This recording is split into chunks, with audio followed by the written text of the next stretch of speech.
Hello, friends, and a very Shubha Navami to all the members of the Chanakyapuri Pujo Samiti. 2020 has been a strange year, and I suppose it's in keeping with the spirit of this year that we even have to do our cultural programs in the evening online. So here is today's program, and what I'm going to try and do today is to try and explain some of the philosophical anchors of the Shakti tradition. As you all know, Durga Puja is a very important festival of the Shakti tradition, and many of its rituals are directly derived from the philosophical anchors of the Shakti tradition. So what I'll try and do in the next few minutes is to try and explain to you the formal tradition within Shaktism. Obviously, this is a short discussion, so I'm not going to be able to take you through all the details, but it will give you a flavor of the way in which the Shakti tradition thinks about the world and how it fits into the wider Hindu system. Now, Hinduism, of course, contains within itself a very wide variety of ideas. These ideas can extend from animism and polytheism to monotheism, to pantheism, to monoism, to even atheism. All of these are part of Hinduism, and they are all legitimate parts of Hinduism, so there is nothing to suggest that one way of thinking is somehow superior to the other. Now, as a result of this, very often people say that Hinduism is not a religion but a way of life. I find that entirely unsatisfactory because, what does a way of life mean? So I would prefer to say that Hinduism is indeed a religion in that it tries to do many of the things other religions do in terms of understanding our place in the world, about ethics and so on. It has traditions, it has rituals and so on, all the things other religions do, except it does not necessarily insist on a unified belief. You can have a variety of beliefs in there, and this is also true of Shaktism. You can think of Hinduism consequently as an operating system where individual traditions act as apps. You can add apps, you can download apps, new apps, you can use some apps more than others and so on. So there is a variety of apps that churn through, but the operating system of Sanatana Dharma is what provides your ability to do this. Now, as I said, the Shakti tradition is one of the very important darshanas or traditions within the wider Hindu landscape. Now, the worship of some sort of female mother goddess is very, very old. It goes back to the Stone Age. There are archaeological sites that have found clearly signs of worship of a female deity. A very common one is to find a stone covered in vermilion on a plinth that is clearly being worshipped. Such shrines are still common across India. In villages, you will go and see a sort of a stone covered in vermilion and very often being worshipped in a particular way, and many of the elements of that worship are still in practice today. However, what I'm going to talk about is, of course, the more formal philosophical aspects of this Shakti worship. So, where is it that the very first clear indication of how this Shakti worship evolved in India?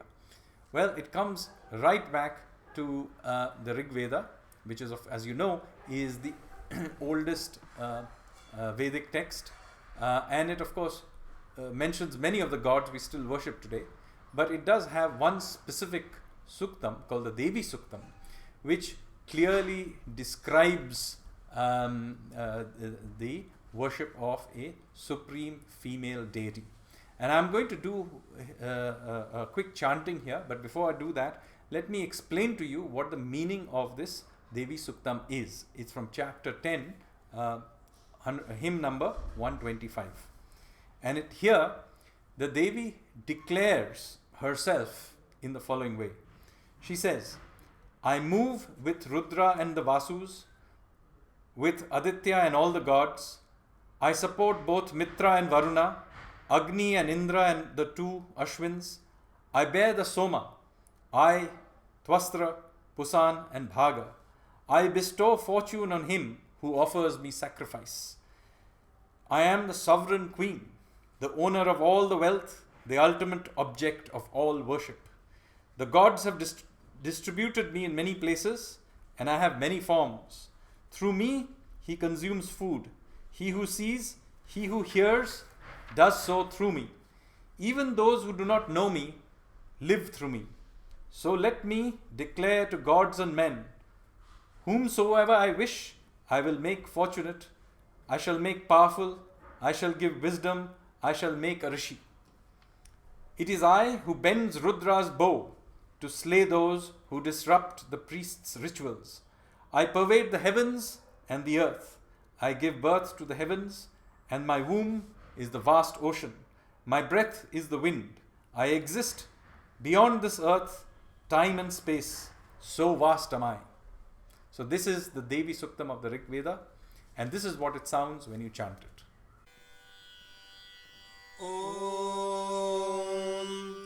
Shri Gurubhyo Namaha Harihi Om Aham Rudrebhirvasobhishcharamyahamaadityairuta Vishvadevaihi Aham Mitra Varuno Bhabibharmyahamindragni Aham Ashwino Bha Aham Soma Mahanasam Bibharmyaham Tvashtara Pushanam Bhagam Aham Dadhami Dravinam Havishmate Supravye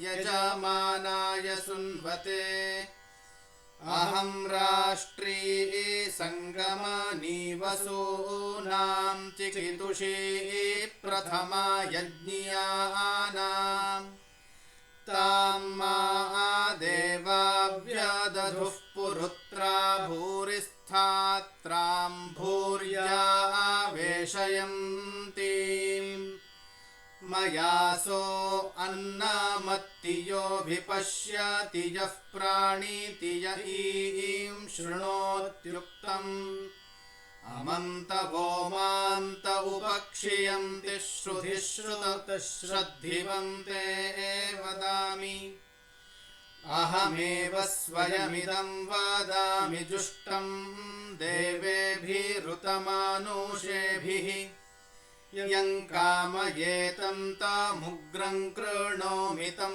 Brahmanam Tamrushim Tam Sumedham Aham Rudraya Dhanurata Nomi Brahmadvisheshara Vehantavau Aham Janaya Samadam Krinomyaham Dyava Prithvi Avivesha Aham Suve Pitaramasya Murdhanmama Yonirapsva Antassa Mudre Tato Vitishte Bhuvananu Vishvotamuvyam Varshmanopasprushami Ahameva Vata Iva Pravamyarabhamana Bhuvanani Vishva Paro diva para ena prithivya tavati mahina sambhabhuva. As you just heard, the Rig Veda clearly already had a tradition of worshipping a all-pervading, all-powerful female deity. But is it the case that simply replacing this female deity with a male deity would simply provide the counterpoint to the Shakti tradition? No. The Shakti tradition is a very specific tradition, and there are things in it which clearly correlate to other traditions in Hinduism, particularly Vedantism. And the formal Shakti tradition is very much in line with Vedantic monoism. However, there is a significant difference in the approach and as well as the objectives of Shaktism. In some of the other traditions of Hinduism, particularly in Vaishnavism, for example, but other traditions as well, the objective very often is to think of the world as Maya or illusion, and then to try and transcend it by, in a sense, reducing one's attachment to that world. And you see that, of course, in its culmination in both Jainism and Buddhism, but this element exists in many forms of Hinduism. Shaktism is therefore quite distinct. In Shaktism, the object is not to achieve some sort of a equilibrium of detachment. Far from it, the idea ultimately is to accept and embrace the world, imperfect as it may be, but to embrace it and then to transcend it such that one becomes a part of the universal consciousness. So the idea here is the world is naturally an unstable, sometimes cruel place, but one should not be detached from it. Instead, the idea is the Mother Goddess literally embraces the world, and the devotee consequently is expected to follow this idea and embrace the world, good and bad. And the ultimate object is not moksha or an equilibrium of detachment, but one in which, having accepted and consequently transcended this imperfect world, one achieved a state of Chitta Shakti or Sambhita, where one is in union with universal consciousness. So here I am going to read to you a translation of the Devi Bhagavatam, where you can clearly see this idea of accepting and embracing everything. So this is again the Devi declaring who she is, and she says, "It is I who is the manifest and the unmanifest. I am Brahma, Vishnu and Shiva, as well as Saraswati, Lakshmi and Parvati. I am the sun and the stars. I am also the moon. I am all the animals and the birds. I am the outcast and the thief. I am the dreadful hunter, as well as the compassionate doer of noble deeds.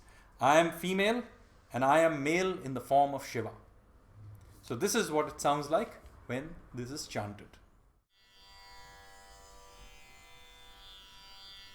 Shri Devi Bhagavatam, 7th chapter. ईश्वरोऽहं च सूत्रात्मा विराडात्माहमस्मि च ब्रह्माहं विष्णुरुद्रौ च गौरी ब्राह्मी च वैष्णवी सूर्योऽहं तारकाश्चाहं तारकेशस्तथास्म्यहं पशुपक्षिस्वरूपाहं चाण्डालोऽहं च तस्करः व्याधोऽहं क्रूरकर्माहं सत्कर्माहं महाजनः स्त्रीपुं नपुंसकाकारोऽप्यहमेव न संशयः. Now, as you know, in formal Hinduism, there is this idea, and there is there in many Puranic texts as well, the idea of there being three states or gunas, Sattvic, Rajasic and Tamasic. In certain branches of Hinduism, they are seen as hierarchies, with the Tamasic branch being the lowest, the dark state, then the Rajasic branch being somewhere in between, and the Sattvic being the highest state to be achieved. So this is like a hierarchy, so to speak. This is totally not the case in Shaktism. Shaktism thinks of all of these three elements as being equal, and that the world is held in some way in balance as a result of all these three elements.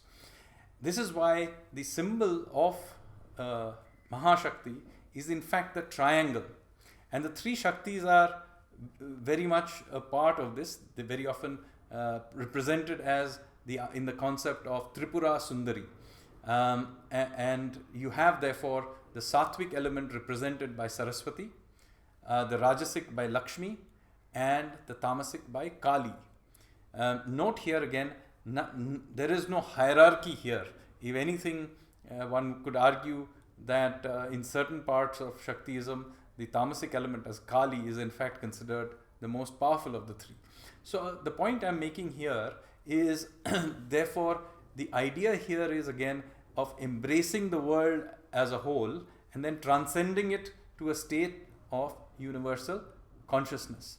So this idea of a triangle, which by the way in some diffuse way is also there in the idea of Brahma, Vishnu, Maheshwara as well, but it is absolutely central to formal Shaktiism. So I'm going to here play for you a chant from the Varaha Purana, and here again let me give you the translation. The translation goes as follows. The Tamasa Shakti of Rudra is proclaimed as Chamunda. Vaishnavi has 18 crore forms. The Rajasa Shakti of Vishnu is Vaishnavi. The Satvika Shakti of Brahma is Brahmi, also called Ananta. So here is the chant from the Varaha Purana. Varaha Puranam, 96th chapter. या रौद्री तामसी शक्तिः सा चामुण्डा प्रकीर्तिता अष्टादश तथा कोट्यः वैष्णव्या भेद उच्यते या विष्णो राजसी शक्तिः पालनी चैव वैष्णवी या ब्रह्मशक्तिः सत्त्वस्था साह्यनन्ता प्रकीर्तिता एतासां सर्वभेदेषु पृथगैकैकशीधरे. Now notice that so far we have not even discussed Durga. So let's come to the Durga, because of course this is on the occasion of Durga Puja. Now, as I mentioned, there is a very long tradition of worshipping female mother goddesses across India. In fact, in the world as well. I mean, even in the Middle East, you have the worship of Ishtar. The Greeks worshipped a warrior goddess Athena, and so on. But in India, there is lots of evidence of mother goddess worship going back to the Stone Age, and you can also see some of it happening during the Harappan period. I played to you the chant, the Devi Suktam from the Rig Veda and so on. So clearly this is a very old tradition, well by the Mauryan period.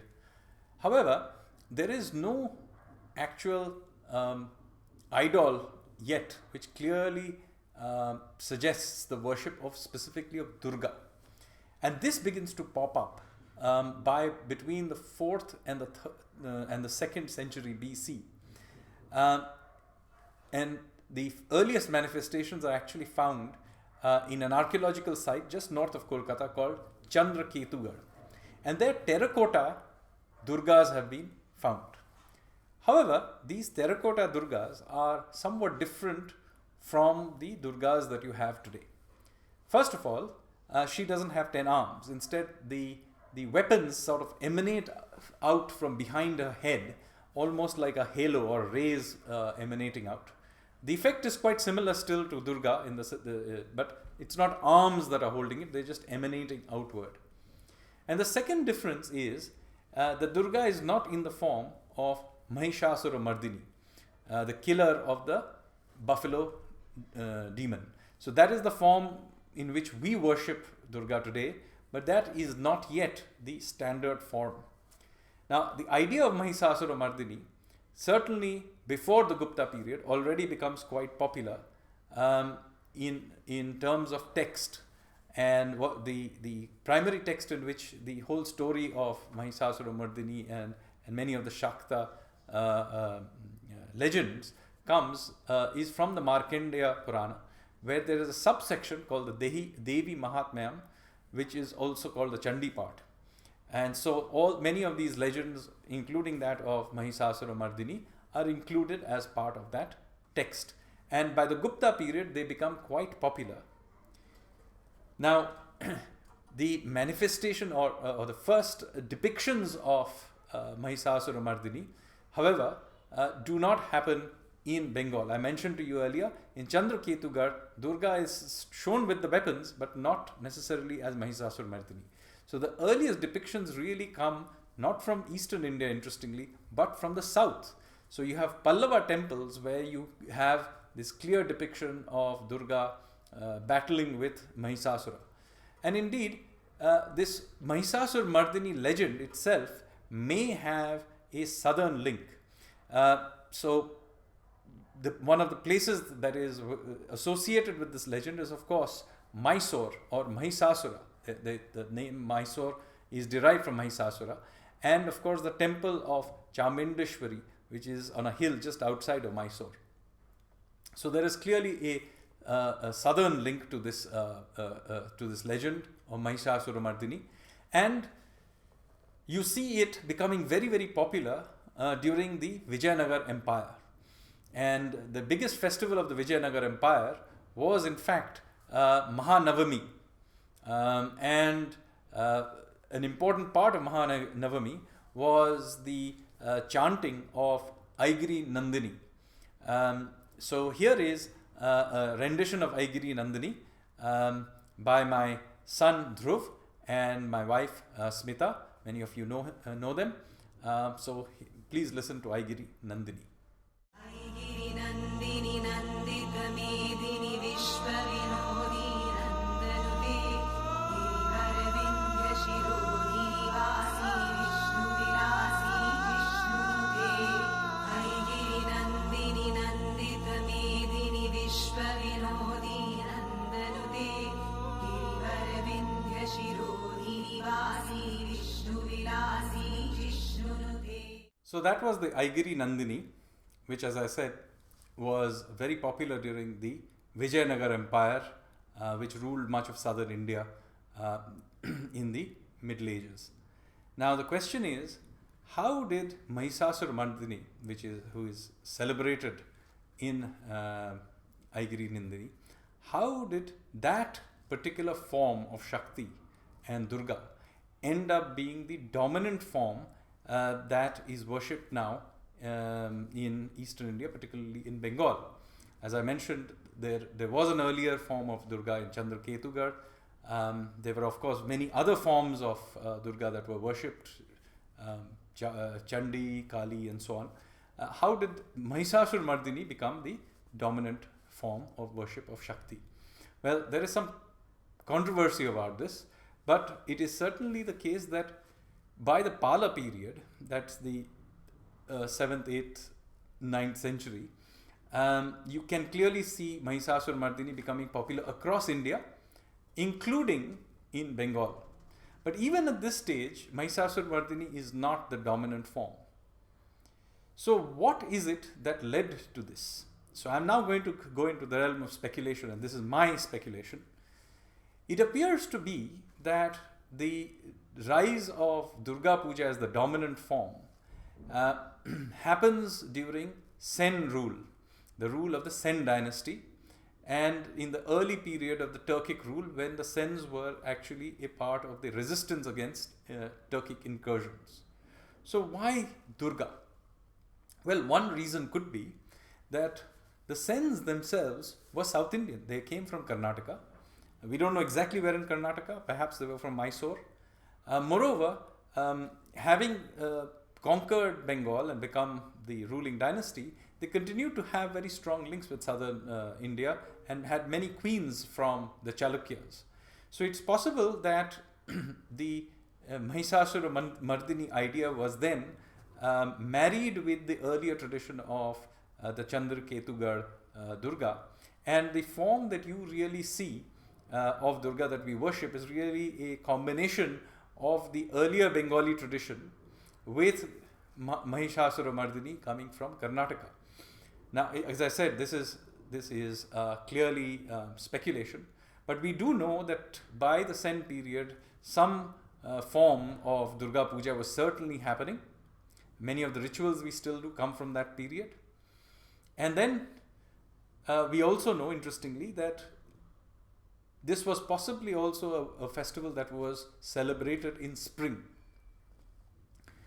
At some stage later on, it switched to being celebrated in the autumn. Now, we do not know exactly why this is. However, Kirtivasa's Ramayana contains a legend that it happened because Ram, having now have to invoke Durga in the autumn, because he wanted to fight Ravan, invoked her at the wrong time, the Akal Bodham, and consequently he ended up shifting it to autumn. Now, this is only one of many theories. No other text other than or other versions of the Ramayana mention this particular reason for shifting of the Durga Puja. Nevertheless, it did get shifted to autumn, and that's how most of us celebrate it. But the Akal Bodhan continues to be done. So we continue to have a memory of this shift from the spring to the autumn, and this is definitely a part of the rituals that we still do. Also interesting is that many of the concepts that I explained earlier about Shaktism are very much embedded through the course of the rituals. Many people do not realize this. And as I said, one of the interesting parts of Shaktism is the idea that one transcends the imperfect world by embracing it, not through detachment. And an important part of doing that is, of course, the killing of one's ego while one embraces this imperfect world. And that is essentially what Mahisasura Mardini is about. Mahisasura is not a bad person. He symbolizes the ego within us. And Durga, by battling that ego and finally killing Mahisasur, is effectively killing the ego within us.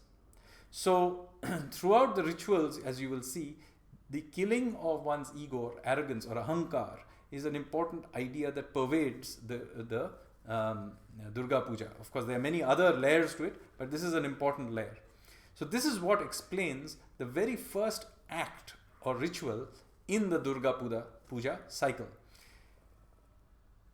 When the idol is made, so even before it is made, what happens is that the priest and the idol maker are supposed to, by tradition, to go to the home of a prostitute and beg for a fistful of clay. And this is the first bit of clay that is used in creating a traditional Durga idol. Now, you may ask, why on earth would one want to do something like this? Well, the reason for this, there are many traditions which explain why it is done. But if you actually witness this ritual, you will see that both the priest and the idol maker are effectively asked to beg for this fistful of clay. And the ritual goes such that the prostitute actually initially refuses to provide this. And there is this act of bargaining, and eventually the priest and the idol maker literally beg for this clay, and the prostitute then provides it, and that is how the cycle starts. Now, what is actually happening here? Effectively, what is happening here is that the priest and the idol maker are being forced to go to the person who is perhaps the biggest outcast of any society, a prostitute, and to swallow their pride and their ego and have to beg from her. This is therefore the very first act of the Durga Puja. And of course, as I mentioned, through the course of the Durga Puja, the goddess Durga essentially destroys Mahisasur, i.e. destroys our ego. But notice also the very last act of the Durga Puja. Having killed the ego, Mahisasur himself then becomes worthy of worship. So, in the very last day, Mahisasur himself is liberated of his ego, is worshipped. And just before Durga is sent off on to the bhashan or the immersion, you will remember that married women come and they feed sweets and they say a goodbye to Durga and her 4 children, but they also do so to Mahisasur. And as the joke goes, Mahisasur was ultimately not killed by Durga but by diabetes. This is, ladies and gentlemen, this very short and highly simplified synopsis of the Shakti tradition and the role of Durga Puja within it. I'm going to leave you with the last chant, which is that of the Saundarya Lahiri, which interestingly is also a southern contribution, supposedly composed by Adi Shankara himself. And this is a description of Adi Shakti, or the great goddess, and how beautiful she is. That's why Saundarya Lahiri. It is also interestingly the gateway into one of the esoteric branches of Shaktism, that is Tantra. Thank you very much, and have a very good evening and a Shubho Navami. Thank you very much. Saundarya Lahari, 27th verse. जपो जल्पशिल्पं सकलमपि मुद्रा विरचना गतिः प्रादक्षिण्यक्रमणमशनाद्याहुतिविधिः प्रणामः संवेशः सुखमखिलमात्मार्पणदृशा सपर्यापर्यायस्तव भवतु यन्मे विलसितम्।